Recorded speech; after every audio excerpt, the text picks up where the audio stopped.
Welcome to the People's Guild with me, Wascal, and my co-host, B Jangles.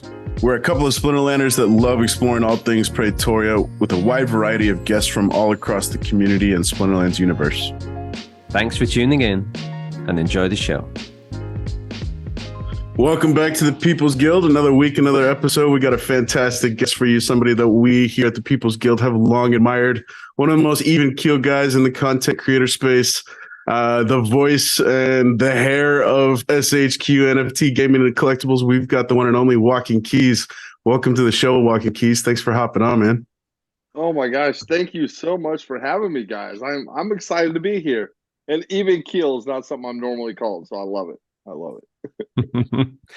So, as we said off air, just really excited to have you on. I've kind of watched your show for a long time. I've been like a Salt Gang member for a while. I kind of like swapped accounts, but I've been in there. Thank you. So I kind of watched the show's progression as you've kind of moved along, chugged along. So I was just wondering, and now we're kind of we just finished 2022. So I was just wondering if you could make a video compilation of your highlights from 2022. What would you include in that? I'm just talking about your show. It could be Splinterlands, Splinterfest. No, that's a really good question. And I kind of wish you asked me about 2 months ago so I could have made that video before the end of the year. But that's a great one. And by the way, just on a side note, I really like how you all broke your stuff up into seasons too. I was looking at that on your YouTube channel. I'm like, that's sharp. I like how they did that. So, yeah, so I think the highlights for last year, I think one of the best things about our channel, to be honest, is Gank's knowledge. Like, he knows a lot about Splinterlands. And sometimes it's getting that information out that really shows, that where it can help people. And so one of the highlights I would do, just to have fun, not only with Gank, but with our audience, is do a best of Gank's best picks of the year. And then do some of Gank's worst picks of the year. Because there were a couple that weren't completely accurate, let's be honest. But overall, he does a pretty good job. And so I probably would make a video of like Gank's the best of, because he really is a unique guy and has a unique insight into the game. And he spends most of his day playing and engaged in the community. So that's probably where I would do it. So wow, that's a great question. That was the most humble response we could have asked, Walkingkeys. I'm going to steal your thunder for you and acknowledge I don't know if you saw the preview article that we posted on Peak D, but I had heard through the grapevine, I think it was Darkest Night. We had Darkest Night on immediately on the heels of Splinterfest, and he was just beaming on cloud nine and had so much to rave about. And you could, just everything he talks about, the excitement was just tangible. But one of the things that he was most stoked about, and I think this speaks volumes to our community and the type of person that we've kind of attracted into this game, and what keeps Wascal and I kind of coming back is I think we've kind of established a very founded common thread throughout all of our episodes, and each guest I think respects the same thread equally, is community. And I think you really represented that at Splinterfest, bowing out of the tournament and giving your spot to Schnapoon or to Halfblue, I think. Halfblue, yeah. Yeah. So yeah. I had reached out to, I had tagged Schnapoon and Halfblue in the preview post for your episode, and Schnapoon gave me a very long-winded, amazing story, kind of recapping what had happened. So you're gonna push all of your highlights off onto Gank. I'm gonna push all your highlights back to you, bro. I think that was a class act and something that I think just exemplifies everything that I love about the community. So job well done, and Walkingkeys building bridges, bro. I love it. Oh, dude, I appreciate it. And I actually listened to that episode of Darkest Night, and the best thing I took away from Splinterfest, to be honest, was my friendship with Darkest Night. He and I have become actually really good friends. We talk on the phone almost daily. And he actually came up to my house for for a Christmas party. I kind of invited him just on a whim because he lives outside of Atlanta. I'm in Greenville, not too far. And he's like, "Yeah, I've got nothing to do. I'll come up." I'm like, "What? Yes, do it." He came up and hung out. My kids loved him. So the community is amazing. And to be honest, the giving up my spot in the tournament really wasn't that big of a deal because I would have lost very quick. So I wanted somebody to have a chance. But it was the community, like you're saying, is an unbelievable aspect of Splinterlands. And it's people like you all doing the podcast and adding just great content that's positive. Even Splinterfest TV, all the shows are positive, people joking around, because this is one of those unique games where we can all win, and we can compete, but we can all win. So it's not like that everywhere else, you know. So it's pretty cool how it works out. So thank you very much, man. I appreciate it. How no, you're right, man. I think it's like Bijango said, we always kind of end up going back to the community side of it. And I suppose if it wasn't for that, then it's like, well, for me as well, it's like one of the main reasons why we kind of like stay in the game as well. So, and like going back to your channel, like how did the whole channel with like Gank come about? Like, was it something you were thinking about for a while that you wanted to start creating content for YouTube? Yeah, it was. I mean, dude, I'll tell you what it was. It was freaking Dr. Disrespect. I watched Dr. Disrespect. He's a streamer. He used to be on Twitch. He's on YouTube. Mainly does like first person shooters. And I just thought his production quality was awesome. And I really thought streaming would be something that would be a fun side gig. You know, if you can make a little money streaming, because I was seeing what he was making and I kind of dumbed it down. I'm like, you can make a little bit doing this. It's better than watching a movie on two nights a week. So I started streaming Call of Duty, which I was pretty good, but I'm not great. There's no reason anybody would watch it. It sucked. I was boring as hell. And so I quit after like 4 months. I'm like, this sucks. I was like, it was a lot of fun. I suck. And that's how it was. And then randomly, a few months later, it was like 6 months later, Gank and I started talking again because Splinterlands blew up that summer of 2021, I guess. And he's like, dude, check your account. I'm like, all right. And I was like, holy crap, what's happening? And then we were like, oh, there's so many new players coming in. They have no idea what to do. Nobody coming to this game understands what assets to buy. They don't understand the deflationary, at that point, SPS was determined to go down.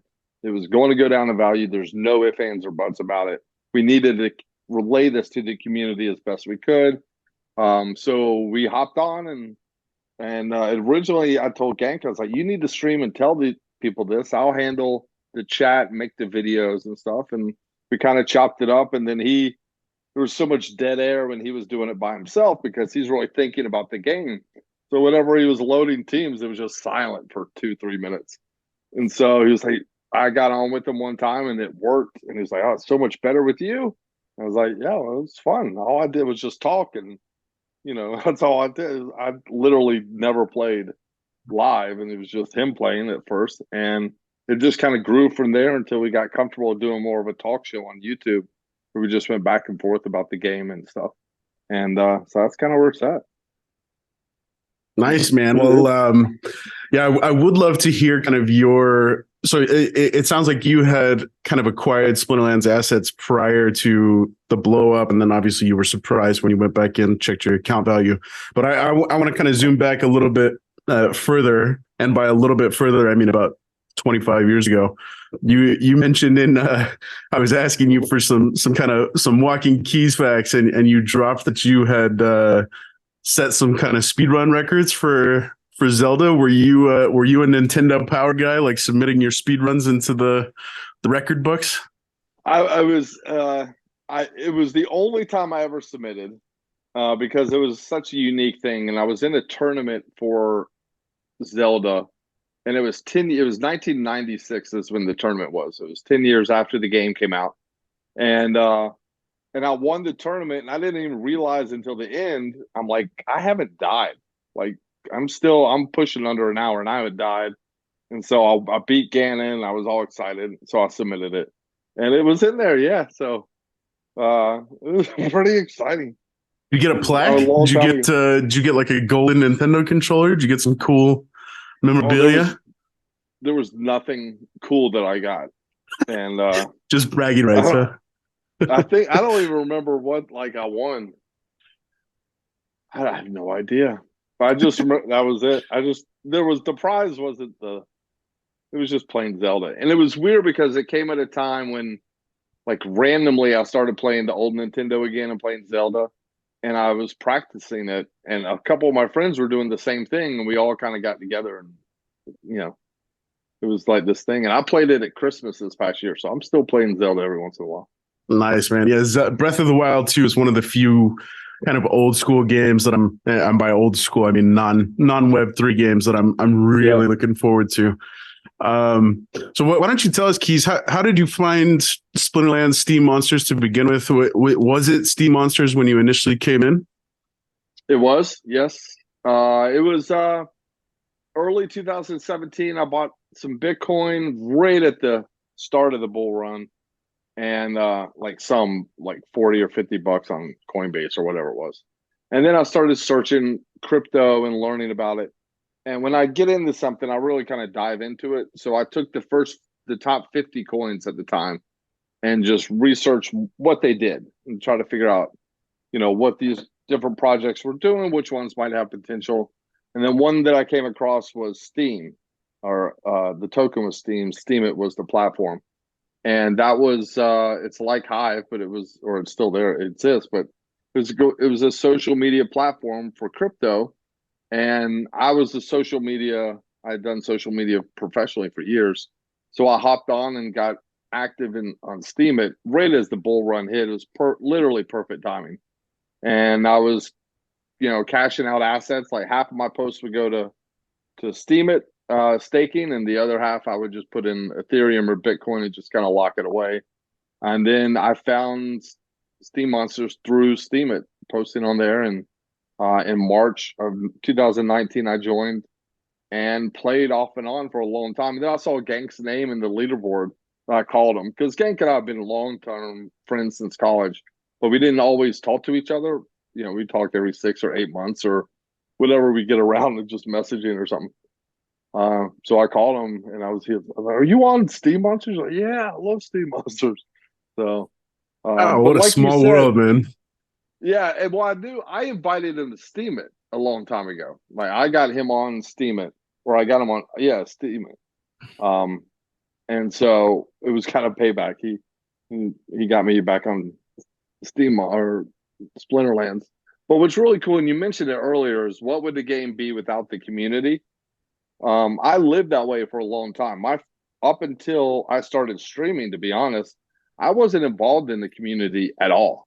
I never did the Discord. I never did anything. I would just go in, play, and then be like, "Oh, there's some new packs available." Like I had no idea anything was dropping.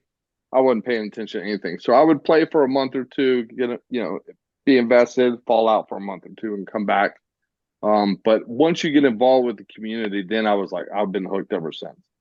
So once we started streaming, I've been in kind of all in since then. Does that kind of like connect with the guild that you're in as well?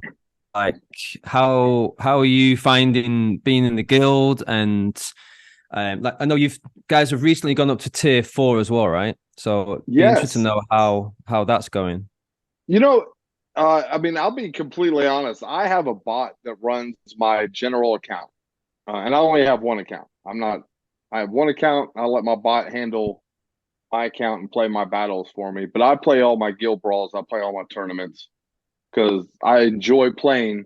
But I like one of my favorite things about assets about the game is the asset movement, leveling up my cards. Buying something low, selling it higher, and using that to buy more stuff low and sell it higher and work my way up. Because that's how I've built my entire account. And that part is really fun for me. And then to see the assets kind of work for me is also enjoyable. So, um, but just to be honest, since I know, just want to throw that out there. But in the guilds, I love the guilds. It's one of my favorite things now on Splinterlands. Primarily because it's the only part that has a social element native to the game. You can actually chat, but it's also realistically, the proper amount of time for me. I can get in and play my 7 or 10 battles or however many it is every 3 or 4 days, and I can log in and set my get set up in there. But to play enough each season to reach diamond is just really, it's not realistic for me. And if I'm not at diamond, I get bumped down because I can't play for 2 weeks, and I'm back at bronze again. I'm not going to come back and work my way up. Like, screw that. I'll just put my cards up for rent. And but I like being able to hop on, play a couple of games, and that bot does give me that freedom in that sense. But I love the guilds, man, to answer your question. And when we heard that they were doing SPS rewards for them, we went all in and leveled up everything over the summer. And so we kind of, worked our way up. So it's exciting. I love the guilds. I think the guilds have so much potential. I love Gladius cards, the Soulbound cards. So it's just, yes, I think it's really interesting how the shift, because definitely personally as well, like you're saying you use your bot for rank play. I do as well. I know the big man here as well also does. And it's really interesting how the shift of focus has moved towards brawls for a lot of the people that I speak to. And I think just like for me as well, like I really enjoy, like now, like in my chest, I'm not looking for SPS. I'm not looking for, definitely not looking for potions. I'm just looking for those merits, right? Because now my main focus is The level fire up legendary card. Yeah. What's her name? The Fina something. Fina I wouldn't something. know because I do not have that one. Yeah. I don't have any legendaries. We play a lot of like practice games, me and B Jangles, and he's got this opportunity. Fina Voxum. Yeah, I've managed to pull 3 legendaries in all of the time playing brawls, and all 3 of them have been Fina Voxum. So I got her to level 2. Yeah, that's crazy. That's awesome. What do you think about the and this is probably for Ben as well, like the yesterday in town hall they were pushing and mentioning tournaments with gladiator cards and this new summoner that's coming up. Like, what are your thoughts on all that? Because it's, for me, it sounds really exciting. Yeah, I'm right there with you, man.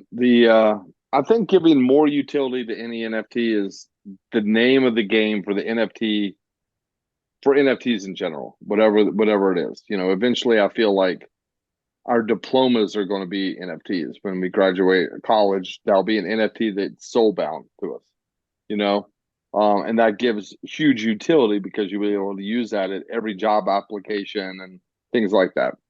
So adding utility to NFTs is the way to go in any scenario, and especially with soulbound ones like the Gladius cards. I think those are really, really unique, and doing what they're doing and adding another layer to those cards by having tournaments is very beneficial, especially for me because I've never played with my Gladius cards ever, except for my gold cards, because I'm always doing the gold battle and I only have 3 gold Gladius cards. So I've got like level 2s, level 3s of everything else I've never played. So I'm excited for the tournaments just to get in there and use those cards. But overall, anything, I'm a huge fan of Weirbeard and everything he's doing in the tournaments, and the passion he brings to this game is literally like feeding the desert during this dry market. He's keeping a lot of people anxious, hopeful with the game, and tweaks like the Gladius tournaments and stuff are good first steps of really getting to where we want to get to, I think, as a community. And that's just a better game, or not better, but more, just a more grown up version of the game we already love.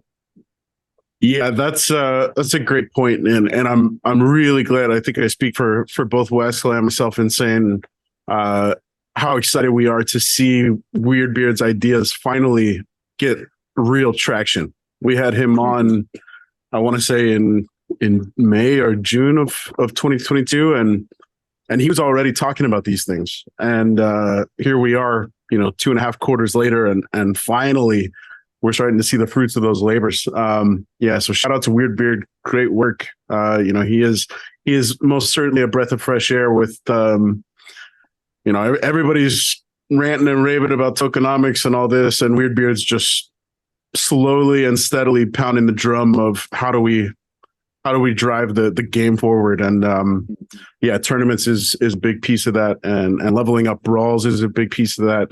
With the Gladius cards, yeah, it feels like, and like Wasco just mentioned, it feels like everybody we talk to and we see people on YouTube kind of sharing the same sentiment, in the way that brawls have slowly kind of transplanted everything else and become the fan favorite. And I'm right there with it. Like I run Archmage on my account.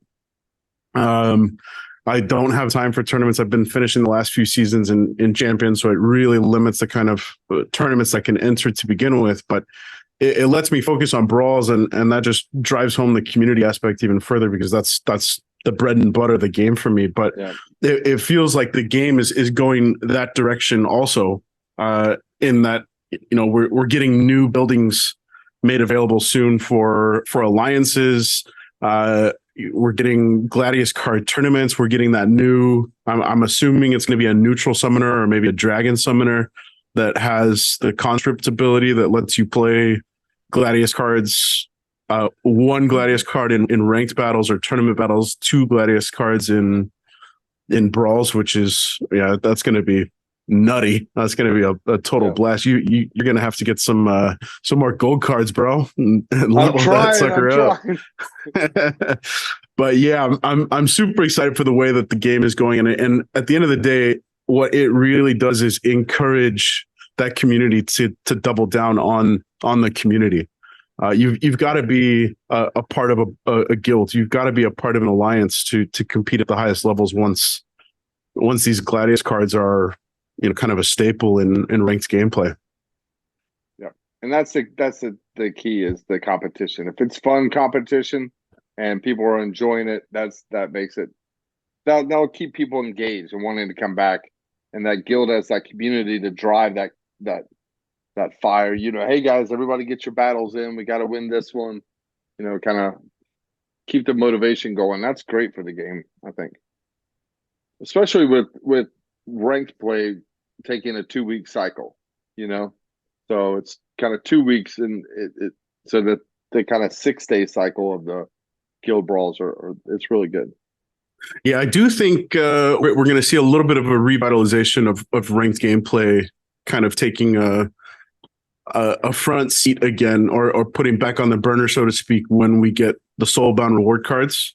Because like Wasco, I'm not excited by reward cards. Like, unless it's a gold foil legendary, I could just care less. Just send it to my alt account and it goes straight to the rental market. But once we get those soulbound cards, it's going to introduce that element of excitement and surprise with opening up those daily chests and in a season chests, and hopefully it's going to drive some healthy competition back into ranked gameplay. Yeah, and I think too, with so many bots playing in ranked gameplay, it's really ranking your account instead of ranking your skill. And so, since the cat's out of the bag, since Archmage came out, every day people can play bot, do a bot. I mean, hell, if I can run a bot, anyone can figure out how to do it. So it's less authentic competition at that level now. And so that's why I think Weirdbeard's right on the money when he's talking about having bot-free tournaments and then bot-free guilds, because then it's real competition again against real people. And then let the bots do their thing in ranked, and it's because it's going to have a place in Splinterlands. They can't ban bots altogether. But in those specialty places, I think it's good to know that I'm going against somebody, and if I beat them, I can call them and brag, I beat you, and they're going to be mad that they lost to me, not mad that their bot lost to me. Yeah, I think with the town hall yesterday, it was great just to see that open conversation with Aggie and Weirdbeard about bots in tournaments. Because you kind of felt you were like, I know Aggie has always said he doesn't want to ban bots, right? But you've got Weirdbeard coming from a different angle, because another great thing about Weirdbeard is how he does speak with us. He does get involved with the community. Like he's right in there, and like Aggie's asking him a question. Oh, like, so if you were to ask the community this question, what would be their number one gripe that they would come back in? And bump, Weirdbeard is right in there. Yeah, he's on top of it. Yeah, he keeps his ear to the ground with everything. I mean, as soon as Aggie says, "I wonder if," Weirdbeard's looking at his notes. He's already got the answer. He knows. Yeah. He's the most active Splinterlands team member by far. You hop into tournaments, you hop into brawls. Weirdbeard's there asking questions, prodding for, what is the real issue here? Where's the bugaboos for folks? And he's always got the wheels moving in terms of how do we fix this from the higher level. It's great. Yep. From like, you guys do quite a few interviews as well. So like from the previous interviews that you guys have done, like, is there anyone? I'm not going to say like which one is your favorite, because I think everyone that you interview, and like we have interviewed, definitely, I always like to pick out certain elements of the conversation. So are there any previous interviews that you have done personally that after you've done it's like, oh wow, that guy, like, from what they said, right, it just like made you like, just like surprised you, or just like giving you more like confidence in the game or anything like that? Yeah, yes. And it's a unique answer, but it's Jeff Opens Cards. Jeff Opens Cards. He has a little YouTube channel, and he opens packs and does stuff. I think he's a super nice guy. I met him at Splinterfest, and he owns a card shop and does very well, because he kind of started like this certain type of pack opening online, and he's just super smart. He's a business owner, so I like being around people that are trying to do the same things I'm trying to do myself. So his insight and how he breaks down the value of packs and cards, and like how long he will need to hold an asset to mature, and like his thought process, once we got done talking with him, it opened my eyes a lot, to the point where I was like, well, dude, I need a whole new strategy. I am failing at what I'm doing. I feel like I'm doing okay.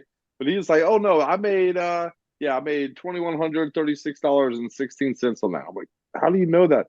It's all on my spreadsheet right here. I bought these many packs on this day for this much, and I sold this many here and this many here. I'm like, good God, this guy he knows exactly what's going on. So of all the people that we talked to, I wouldn't say he like inspired me to be, or like motivated me. He motivated me in a way to get better, or not suck at, keeping track of my assets. But so, I mean, in a way he did, but he's somebody I would follow. He's a funny guy. I like Jeff. Yeah, I follow Jeff Opens Cards. I'm a big fan of Milo Cat.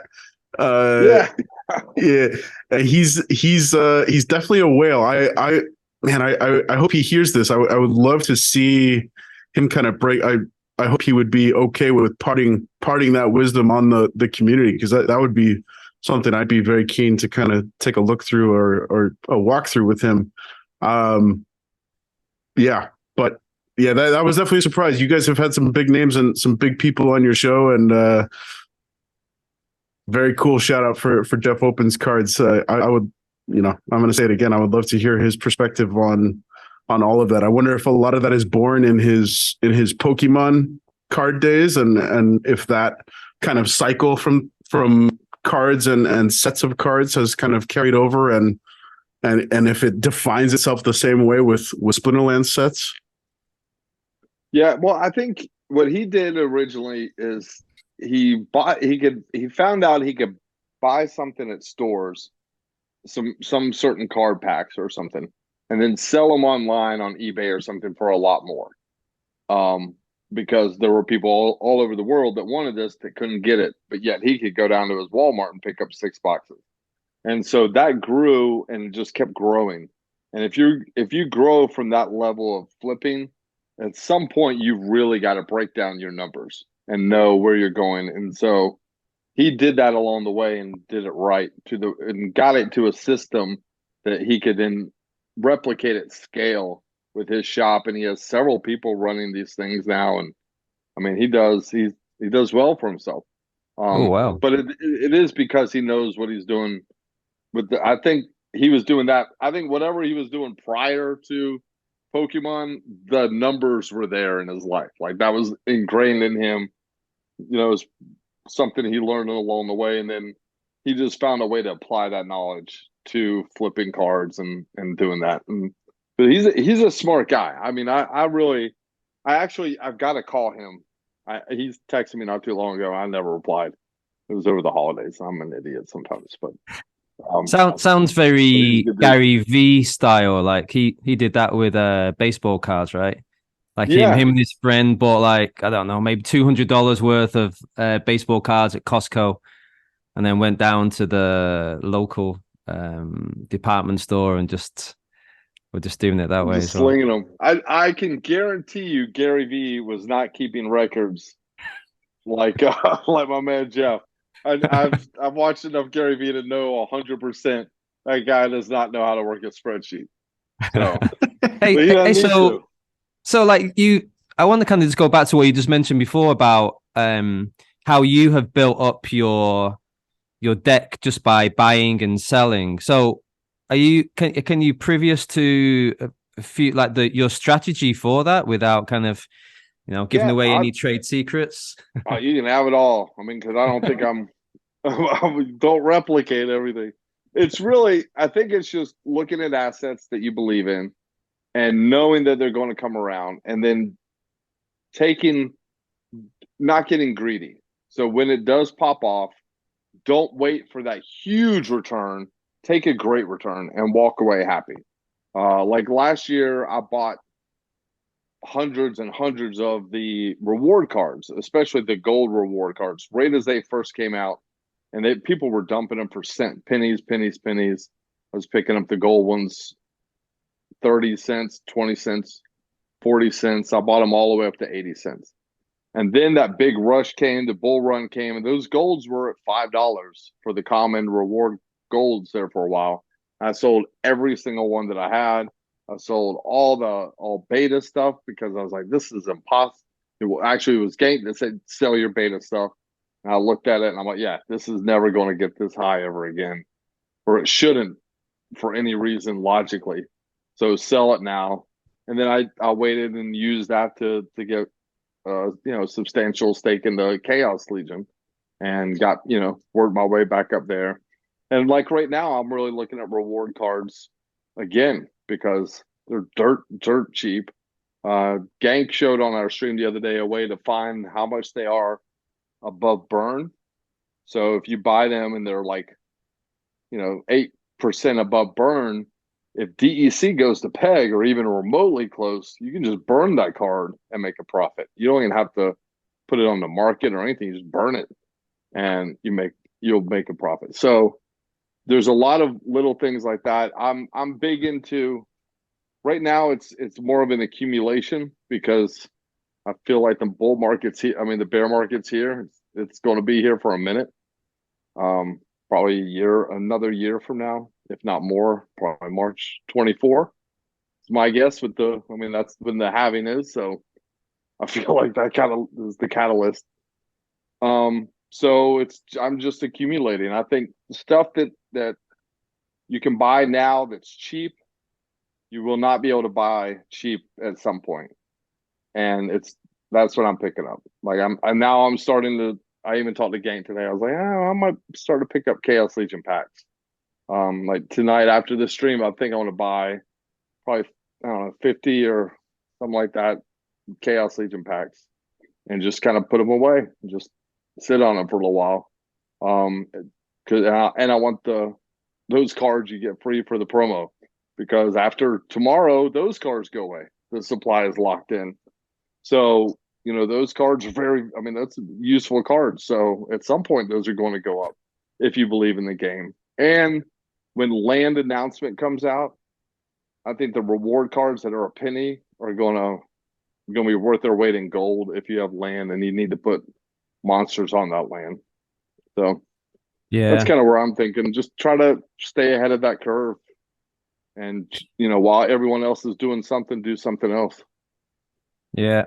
Yeah, I think you definitely make a great point about just not getting greedy. Because me personally, like, I kind of came into this space and I was just thinking so short term.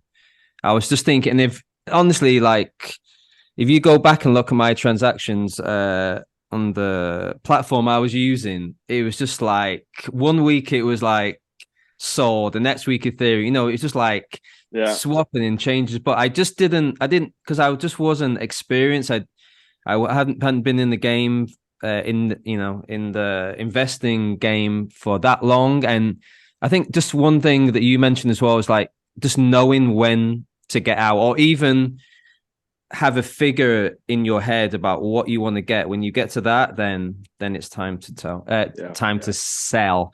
And you mentioned another great thing in your stream the other day. It was like people are more interested in the money and not the journey. And I thought that was really beautiful, like comment. Like, could you expand more about what the journey is for you? Yeah. And thanks for watching and picking stuff like that out. I appreciate that. Yeah, the journey, I feel, I'm 40, I'll be 45 this year. So I'm definitely not a spring chicken. But the beautiful thing about life is you can always grow into what your next evolution is. I don't want to just be, whenever I've kind of reached a point, you just kind of keep growing and try to figure something out. And if it doesn't work, then you just mark that off the list, and then wait for your opportunity down the road. Like with Gank, I was streaming. I had a blast, but I couldn't justify the time I was putting into the streaming by myself. And I had 4 people on there. So, come on. So I quit, and I was just waiting for an opportunity to try to do that again. I found Gank and we did it together. And now I love it. It's one of my favorite things I do. So the journey is where you gain value, that value can be a lot of different things, but the journey is where you get the riches, and will pay off in spades in the long run, way after you spent the money. If you can learn how to do things, like you said, Rascal, when you come in, you didn't know investing. You look at your transactions, they were all over the place. But now you know not to do that because you did do it, and you did it on a small scale and you were learning.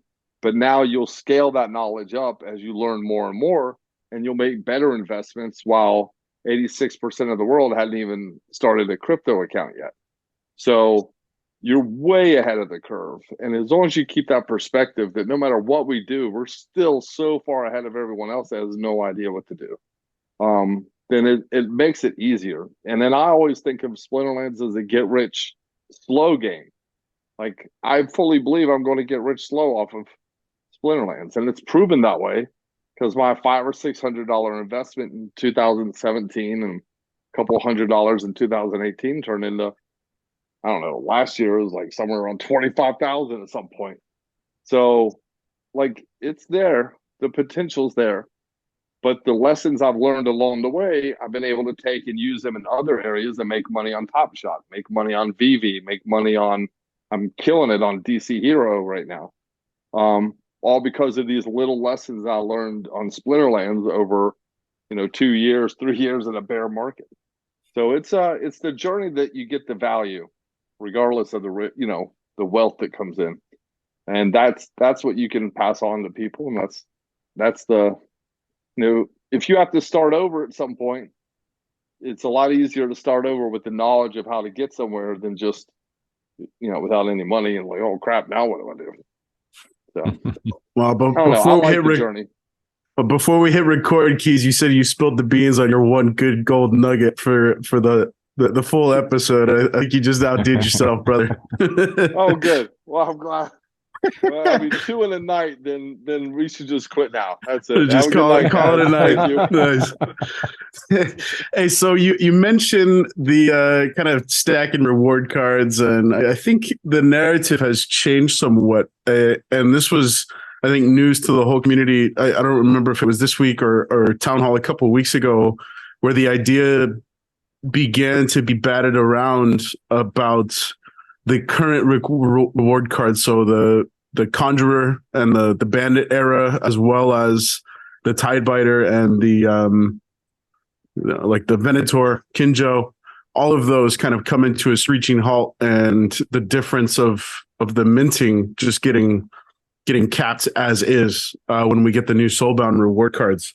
So all of a sudden, especially the newer era of reward cards are going to be incredibly scarce. And there are some fantastic, I think, clear winners out of that batch. Do you have a couple of favorites from both eras that you're kind of eyeballing, stacking, wishing you had more of? Pellicor Mercenary. Love Pellicor Mercenary. I feel like it's such a strong card for especially lower level players. The Pellicor Bandit, I think, is super strong. Very versatile, especially in low mana battles. Which one's the healer? Veneri Crystal Smith for the white deck. I think that's a solid card because I think it's at least it's one of the only healers for the white deck for Modern League. So there's definitely some good ones in there, and I've been stacking the heck out of them. Like I have 25 maxed out Pellicor Mercenaries, maybe 20 of them. I don't know. But I've been buying those for a long time. Pellicor Bandits have a bunch of those. At least a bunch for me. I don't really stack cards too much. But those I have been stacking. But I've been doing that since since like June. I made a video on it at one point. But they'll come around at some point. I didn't know that things were going to get this bad this quick, just in the market in general. But I think they made those cards with the mint numbers with land in mind. Like people are going to need cards to use and work on land. So any variation or any change to that mint number is going to make those cards more valuable, I think, in general. What's your oh, sorry, go Ben. Go ahead, man. What's your plan for land? Like at the moment, you say you're doing new brawls, tourneys. Like, do you envisage land being a main focus for you in the future? Because, like, by the sounds of it, it sounds like you enjoy, like, the deck building, and like, is the leveling up of your land going to be something that's going to occupy a bit of your time? Yeah, I think so, man.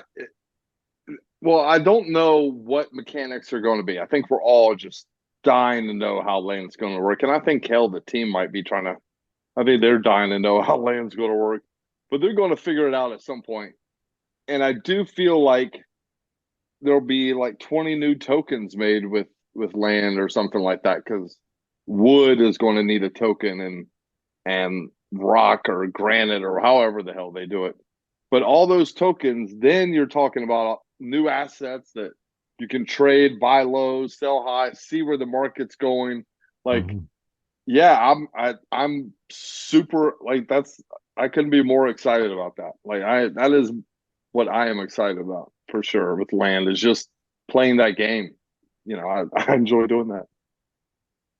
Yeah, I think that's I fully expect you and Gank to bring some land management to the SHQ streams. I think everybody's kind of hoping that's in the future for the channel. Is that you guys, I'm sure, have talked about and made plans for that?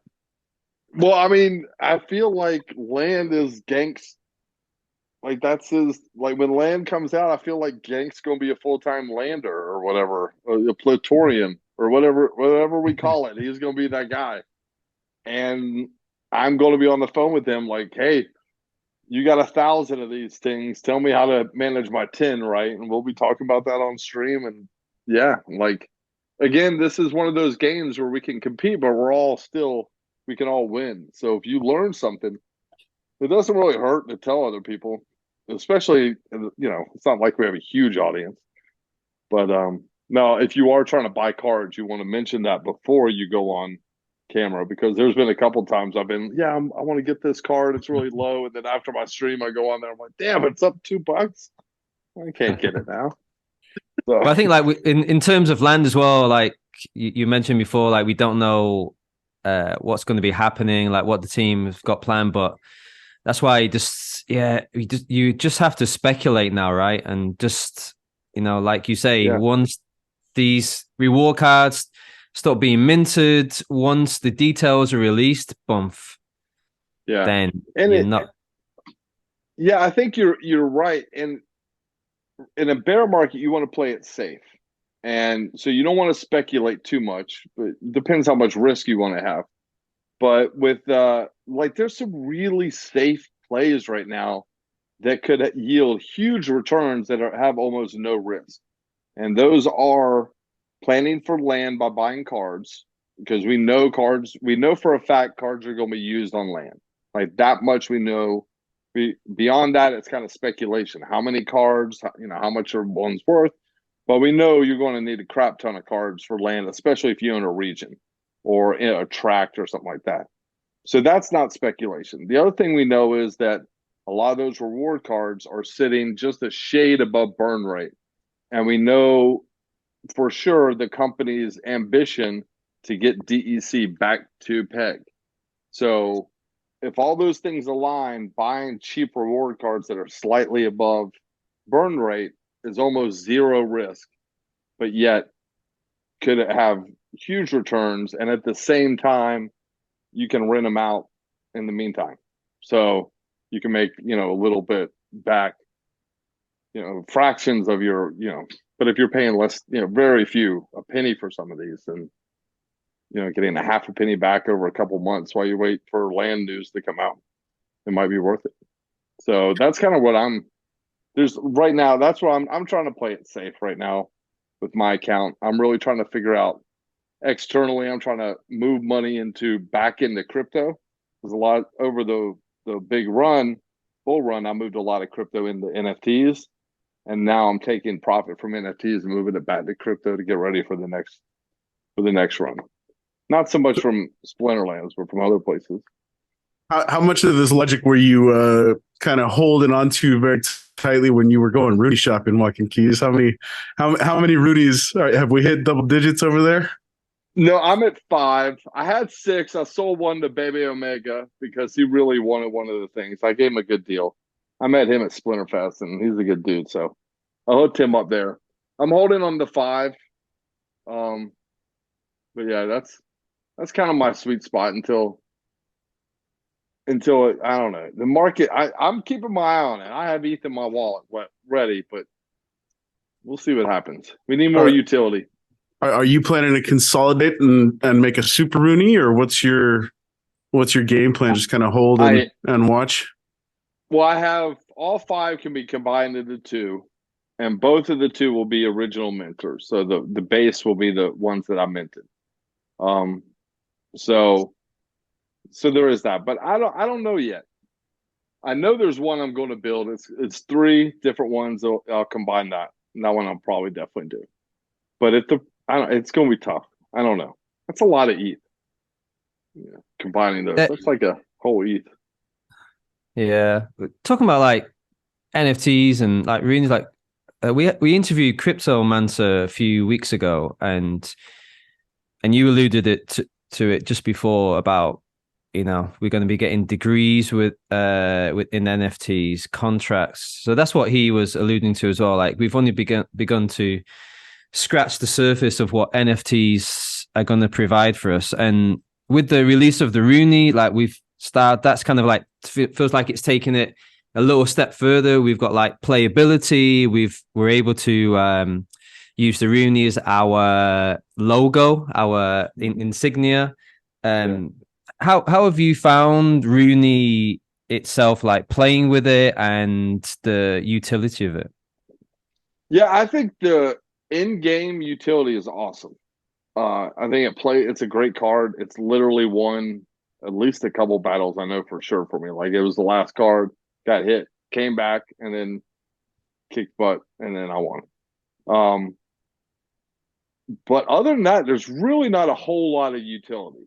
I sincerely believe in Rooney as a whole, but I think they didn't make as much as they anticipated off of it, and I think that's going to take longer for a utility to hit it. So it really the only utility right now is playing in the game, and then having the ability to stake it and on another player or someone to let them play it, which is a really cool feature.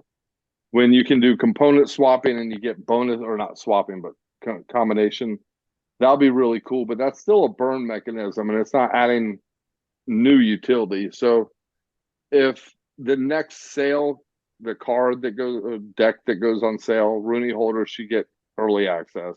Like they should start giving little things that airdrop every Rooney holder a random card, like just a promo card.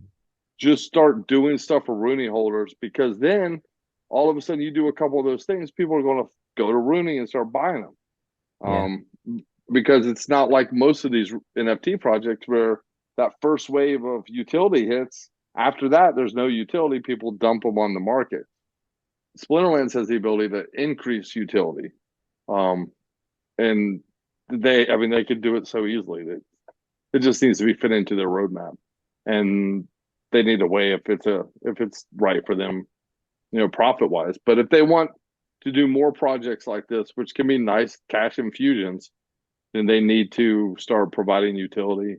Just airdropping a skin, airdropping a title, original Rooney or something. Anything will help incentivize people to buy those, and I think that'll be helpful. But once you can use them on land, you can use them in guilds, and you can start doing other things with them, that'll be really cool. But the token itself is the magic. That was an 1155 token. It's like an NFT with other NFT contracts inside. That's how you can combine them. So in theory, they could gift everybody, like at Christmas, a Santa Claus hat, and everybody could put that on their Rooney. You could add that to your Rooney, and then replace it with something else later. But so they could literally airdrop components to people, like a one-on-one sword, and you either keep it, sell it, or add it to your Rooney. So there's some interesting things they could do. But that token is pretty amazing. And Ethereum itself is amazing. So it's good we're there too. What is that token you're talking about? The 1150? It's 11. I think it's 1155. It's just so like there's different types of tokens on Ethereum, and so NFTs can have different functionality basically, and it's a pretty advanced token, and so that token itself has like contracts inside of it. So that's why the original NFT can have a new component added onto, or like you take two cards and you're basically taking two of those components or those traits and adding it to yours.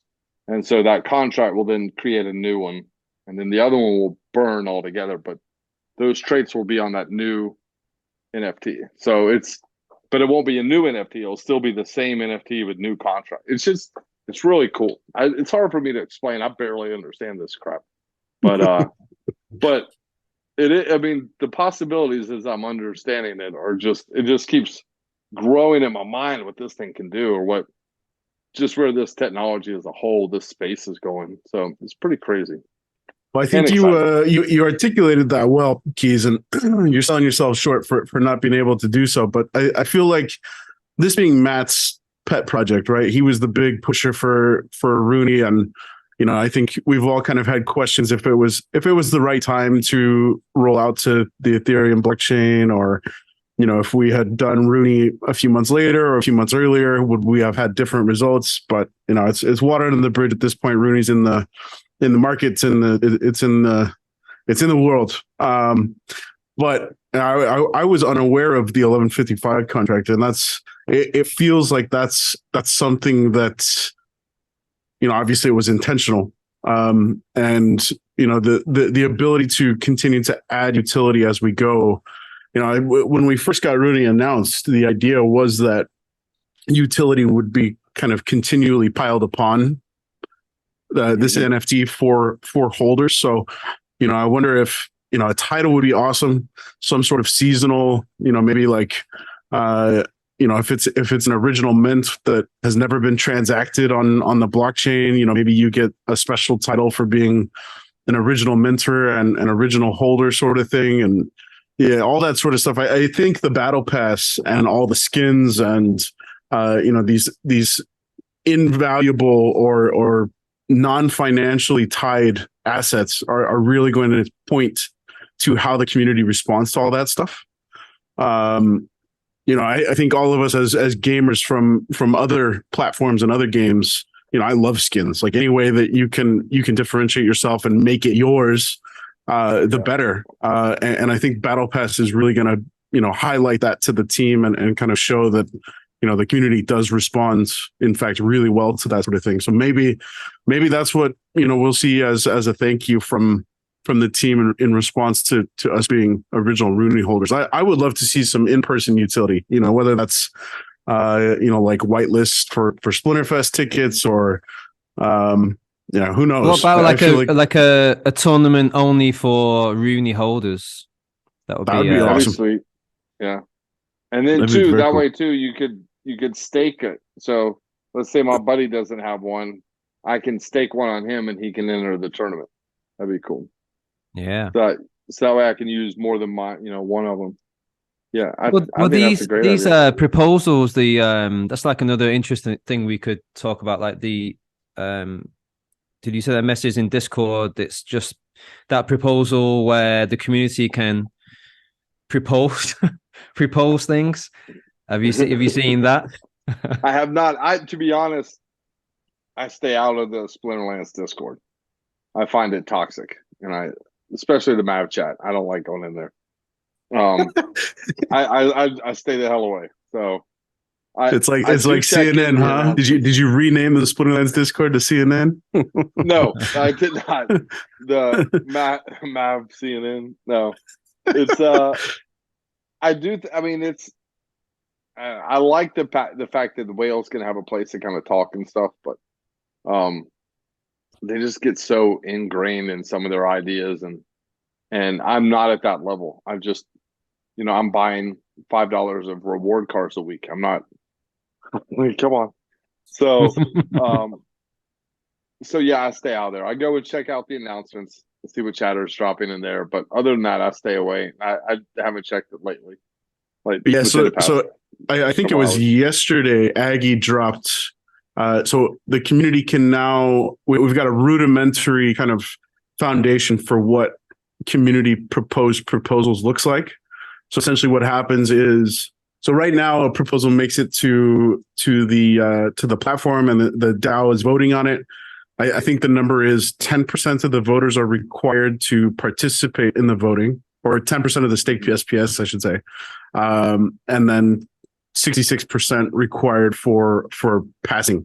With this pre-proposal thing, it's all taking place on peak D, and what's required is 100,000 DEC is to be burned immediately before this post is set to go live, and 5% of the staked SPS has to vote on the pre-proposal for it to make it to an actual proposal.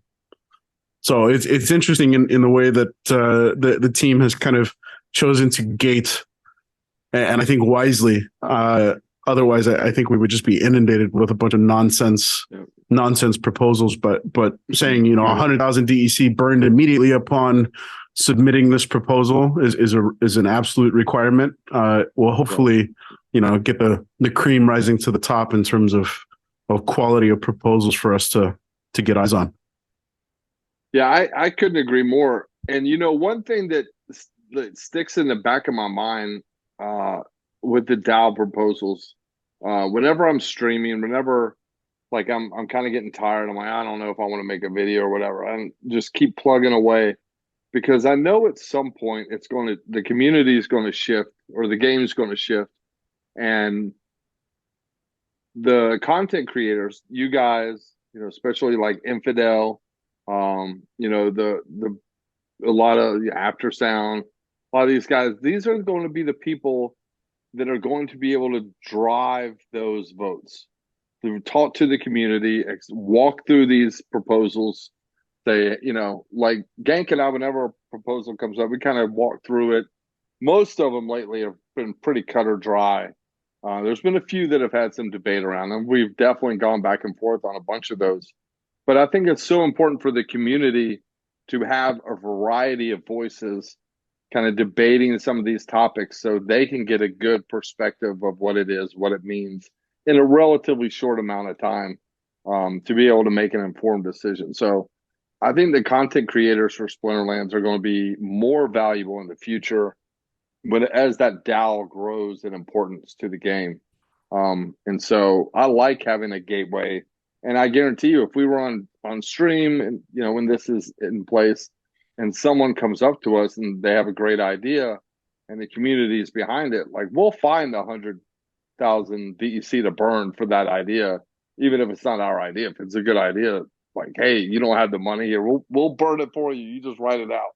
So I think it's a really good way to kind of, get that ball rolling.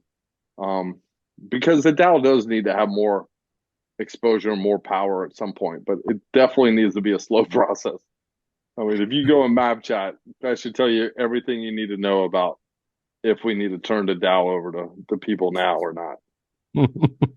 I think also it was another interesting aspect of that town hall yesterday was when Aggie just mentioned it in the town hall, and then a few hours later it was dropped in Discord, and he was actually looking forward to it because it kind of just felt that he was just like, well, he actually said, he's tired of people, griping at him and Matt. Yeah. And Matt kind of also mentioned it in last week's town hall as well. And I kind of just like wonder how much of all this toxicity is like really affecting them. And I think these proposals are something that are going to help the game in the long term, I feel, as well. Yeah. I mean, I talked with Matt one-on-one and in groups a couple times at Splinterfest. I talked to Aggie a few times. Like, I can verify these guys are just human, like if there's no way that the amount of toxicity that happens in a bear market isn't affecting them. And with the weight of running a company that's at one point was over 100 strong and having to cut a large portion of that, like that weighs on these guys. These are not robots. These are people that have feelings and we're connected to a lot of these, had friends in the company. So yeah, I think it does weigh on them a lot. And I think giving the people a chance, hey, you're complaining, you think that's a good idea, let the community decide. Go put it up there. Don't tell me I can't do anything for you. Go put it up there. I think that takes a lot of it off of him or off of the team. I think Aggro, like his name implies, he's taking a lot of the shots. So, but yeah, I think that it's a good step. I think that these guys, as long as they stay positive and just keep grinding, it's a bear market. We know it's a bear market. It turns, and the opposite's the same too. When the bull's running, you saw those guys and how excited they were for, you watched the town hall a year ago. They were so excited. The community's, pumped and all excited. So it goes both ways.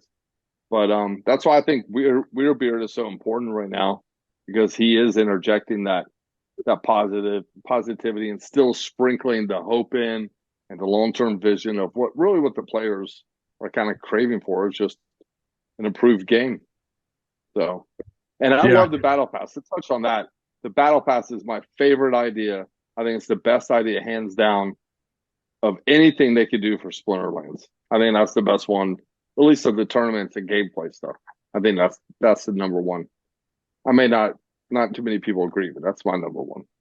I think real quickly, and I do want to say I agree with the battle pass, but before we jump to the battle pass, I do want to say that I think the last couple of proposals have been major poo-pooed on by the community as, what shit proposals are you putting forth? Like, what, you're wasting our time. This is so bad for the economy, blah, blah, blah. But most of those proposals, and you guys correct me if I'm wrong, were a product of conversations with Yaba and Aggie and some of the kind of dominant whales in the space that suggested this proposal. So it was the only means to make it a proposal was coming through the team, but it was actually an indirect proposal from the community, and Aggie and Matt just had to take the brute force of the angry mob and the pitchforks. So I hope you guys are right. I hope this alleviates and gives some relief to those guys, because man, what a rough 6-9 months that they've had. It feels like 9 out of 10 things that they put forward, the pitchforks come out and people get pissed. Well, Agro has said many times, especially during the bull run, and one of the reasons why I really respect the guy is that he said that he wanted to use Splinterlands as a way to improve the world, not way to improve the lives of us, like improve the world. If that's your goal, which I think that is his goal, then that ambition has to come with the reality of it's not going to be easy. Like you have to know that your life's going to suck for a long time if you want that goal to happen. It's like if you want to be an Olympian. My daughter right now, she's a swimmer. She has these big visions of being an Olympian, and she's putting in the work to try to get there. She loves swimming, and there's days where she just knows I don't want to go, but I have to go. Like I don't want to do this, but I have to. And that's the phase that he's in. These guys, they built this thing, and in order to get to where we want to go, it's going to be tough, because nothing, it's cliche, but nothing that's worthwhile is easy. And this is how it is. If you want easy money, go sign up for FTX, Not financial advice, guys. Yeah, not financial advice. I wouldn't even go to the site if I were you. Hey, Keys, tell us what do you love about the Battle Pass, man? What is it that piques your interest and gets you grinning about the Battle Pass? I like stuff. I like NFTs. I like collecting. I like knowing I'm a completionist. Like when I played Red Dead Redemption, I beat every square inch of that game. Like I play games, I beat them. Battle passes allows that to occur in small increment doses. So I want these like at some point tonight, I'm getting off of here. I will play 2 games of Fortnite, because I've got to level up 10 spots to get a certain skin this week, and I want that skin. So I'm going to go out and play my 2 matches and get my XP and level up. And that's what we need. We need more reasons to come back to the game, and fun reasons and things you can show off. And like now we have the non-card market. We can sell these NFTs. We will eventually be able to sell skins, or we can sell titles. There's all kinds of rewards you can get inside of the Battle Pass that literally cost just a couple of hours of maybe a few more, but artist time to create these assets, to mint them and distribute them. And it's a great way to keep artists employed, which I'm a big fan of. But it's also really cool for the community to go and have all these different things that you've been able to collect and play, even if they're soul bound, a lot of them. There's still things that you've been able to accomplish in the game. I've been playing for many years, and unless you click on my profile, you won't see. The only thing it will say is, join March of 2019. It doesn't show like all these NFTs showing my activity during that time. It'd be a really cool way to show how long people have been here and how active people were, and then the rewards themselves will become desirable. So I think it's a great idea. I think it's just fun, and it adds a new layer and utility to our already existing, cards. If you want to get certain rewards and you're losing, then you're going to have to invest more in cards, rent them or buy them to get better to be able to win more rewards. So I don't know. I love the idea. I'm a big fan of it. And damn Fortnite for hooking me like they have, but they have. How will the battle pass work? Will you be fighting does it kind of incorporate itself into rank play, or it will just be a totally separate battles? I mean, I don't know. I have no idea ultimately how it would work, but I would assume that it would just pull in all your battles. So during the season, however long the battle pass season is, say the season is a month or whatever, and incorporates 2 seasons of rank play into it. And there's, let's say, 50 levels that once you get to that 50 level, then you get like the gold card, the gold legendary reward card that you can only get if you pay $10 in DEC, to get the battle pass in the first spot. Now, if you play, every 5 or 6 spots, there might be a free gift. You might get a free skin, even if you don't buy the battle pass, but you'll get a free one here or there to keep you interested and give you some free stuff for playing. But if you pay, you get a new thing every level you move up, and ultimately, the first 2 levels are common. You get more commons, and you might get a rare, and then maybe an epic, and then you get your legendary, and maybe your gold foils, the final thing that you get that season. And if you do is that going to encourage you to play more rank play? Do you think? I think if they do it, if they set it up where they have like win 10 battles using Tarsa, right? And it doesn't matter if you're doing tournaments, guilds, or rank play. I will probably play more tournaments, because then I have a chance. It's just I enjoy tournaments when I can, and then I can play my Tarsas and get my build it up and get that achievement, or I get however many experience points for getting that Tarsa, or if it's win 5 battles or rank in the top 50% in the tournament, maybe one of the things to get X amount of experience to move you up the ladder. So they could have different things, or even sell a card on the marketplace to get 50 experience points. So the battle pass doesn't just have to be just specific to battling. It could be all kinds of things that are blockchain transactions. Hell, you might get a bonus for writing a Peak D article or a Hive article, or Splinter Talk or whatever. So there's a lot they could do, with battle pass, across everything. So. Yeah, that was my understanding. Is Weirdbeard's coming from the perspective of how do we introduce new aspects of the game to folks that are traditionalists and all they do is play ranked? How do we drive up tournament numbers? How do we get folks to be more active and participate in guilds and brawls? And how do we get folks to become more aware of transacting through the rental market, either renting or paying to rent? But yeah, I'm 100% with you, man. I think the battle pass is going to be a huge win for Splinterlands, and I think it's going to be one of those things that I think Weirdbeard stated that his goal was kind of for the battle pass to pay for itself after 1 or 2 or 3 battle passes, and then it's kind of a no-brainer to continue through that vein. I will 100% be purchasing a battle pass as soon as it's available, and as long as they're available, I will be a battle pass holder. Yeah, me too. I think that's like one of the things he mentioned yesterday as well, Weirdbeard, is that he is very concerned not only about getting the new players in, the new people in, but also ensuring that the players already invested in the game stay in the game. I think that was a very important point from the town hall yesterday.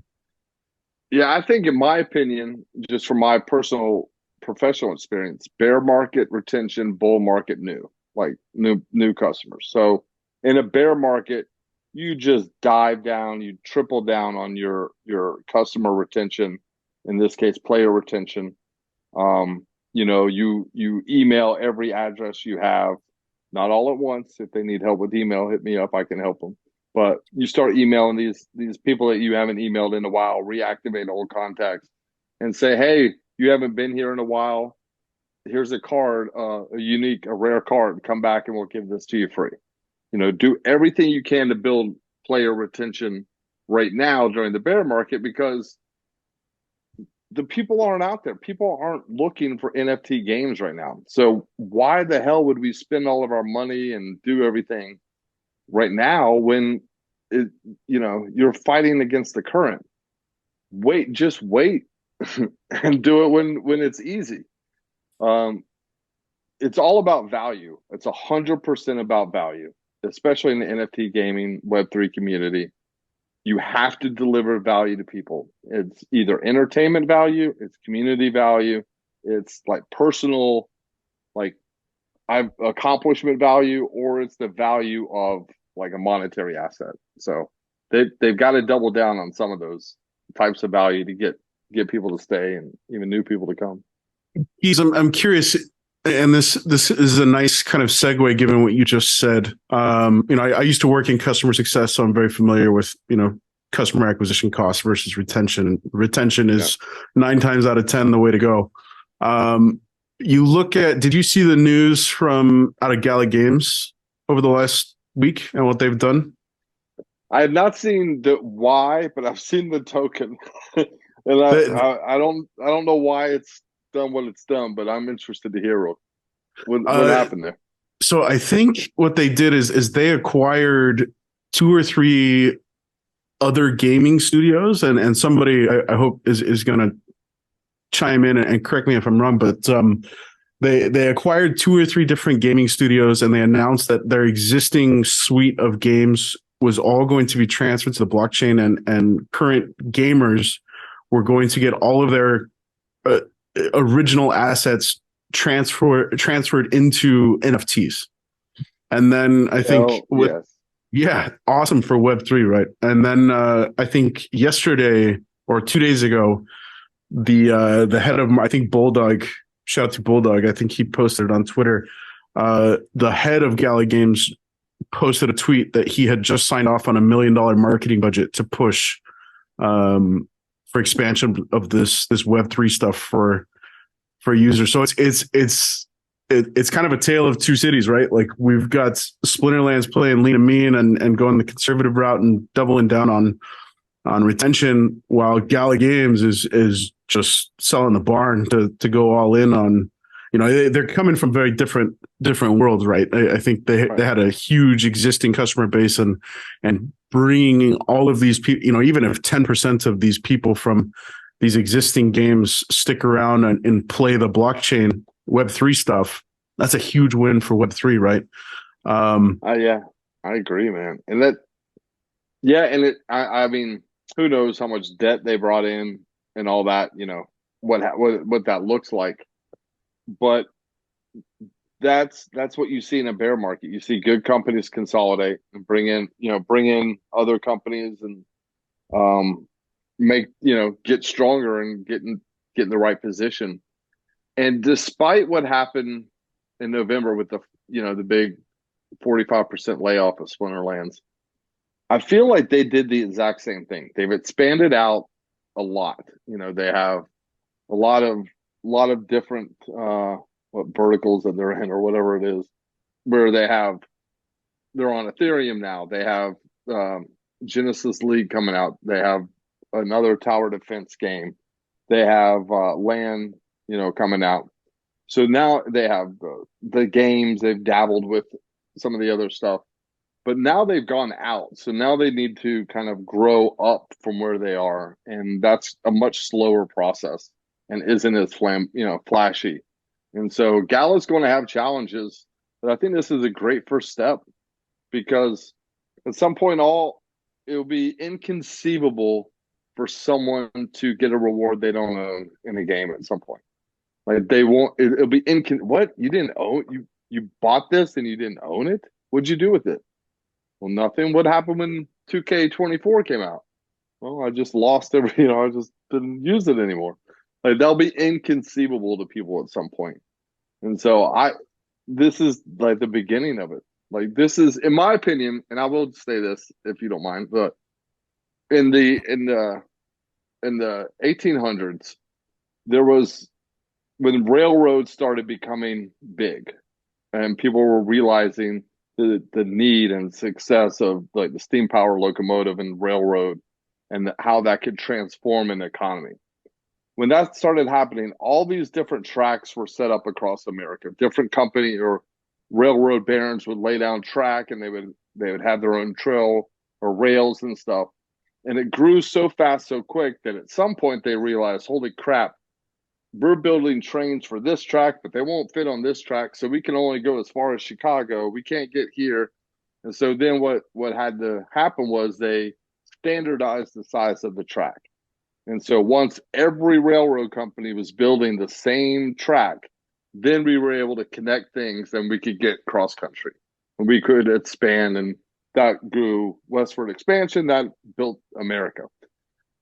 That's where we are now, in my opinion, is the blockchains are those railroads. Right now we have the Hive blockchain, we have Ethereum, we have Solana, we have all these tracks that don't really connect yet. When they do connect and it is standardized, that's when it will become mainstream. It won't be what it will be until it's kind of standardized. And that we're still a little ways away from that. But in the meantime, we need to build our track as strong as possible. So when it does connect, we have as much energy and as much momentum going towards that new ecosystem that we could possibly have, especially with Splinterlands being its own IP, its own, primarily it's funded by itself or through a couple small investors and stuff, or a couple investors, but it needs to get as much momentum as possible. It needs to be as decentralized as possible, and it will have a great chance of winning on this Web3 world as things hit. Because it'll be so far ahead of the game. So I'm excited for it all, and I think Splinterlands has a huge leg up as long as they just keep moving. It's the bear market. So they keep moving, they'll be all right. Especially listen to Weird Beer more too. Yeah, I think. Well, so many things like that. Yeah, it's beautifully put, man. I love that. It kind of reminds me of the the horse and car. When these guys were just like starting to go on the roads and just like everyone just like riding past them on the horse, like goading them, and then like a few months later they were there with their goggle, beep beep, just like heading down the road. But I think you guys are showing your age here, old timers.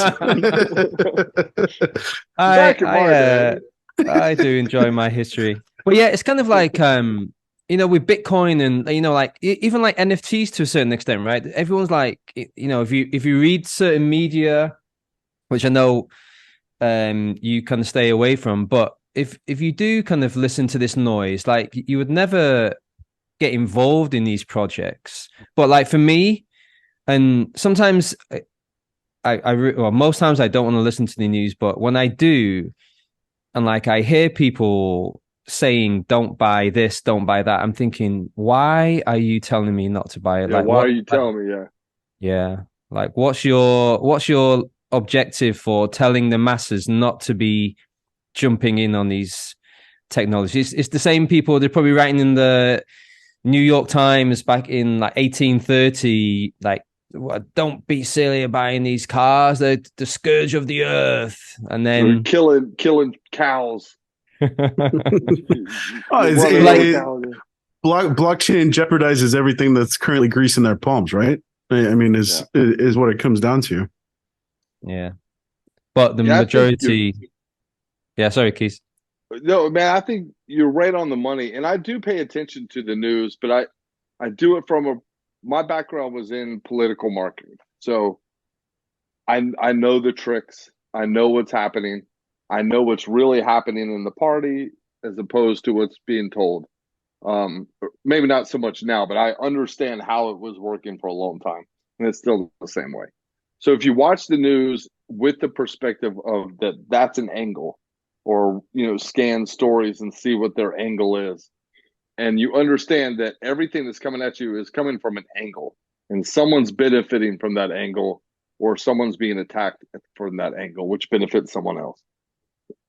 When you figure out who that benefits, then you can figure out how are they benefiting.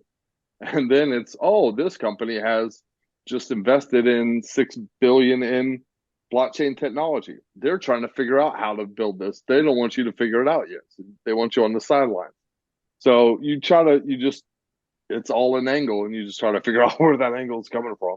And I think we missed the days of the headlines being "Fireman saves a litter of kittens from the big oak tree." Yeah. Those days are gone. Yeah, you're absolutely right, man. Reading between the lines is, there's powerful insight somewhere in there. Just pick apart the angle. Yeah, one of my favorite things to do, even today, is like, I don't do it as often as I used to, but whenever there's a big news cycle going through, I will read everything on Fox. I'll read everything on, not the whole articles, but the entire front page. And I will read, and all the articles are the same. They're just different angles, like literally the same topics, telling you the same story of the exact same event that everyone had cameras on. They're just telling it from two different ways. And so when you get that everyone has their angle, then it's like, okay, so I'll listen. They're saying this, they're saying this. Somewhere in the middle is what really happened. And but when both parties are aligned on something, when Fox News or one side and the other side are both aligned on the topic, that's when you need to start paying attention and figure out why you want to be on the other side and get there as fast as you can. Yeah.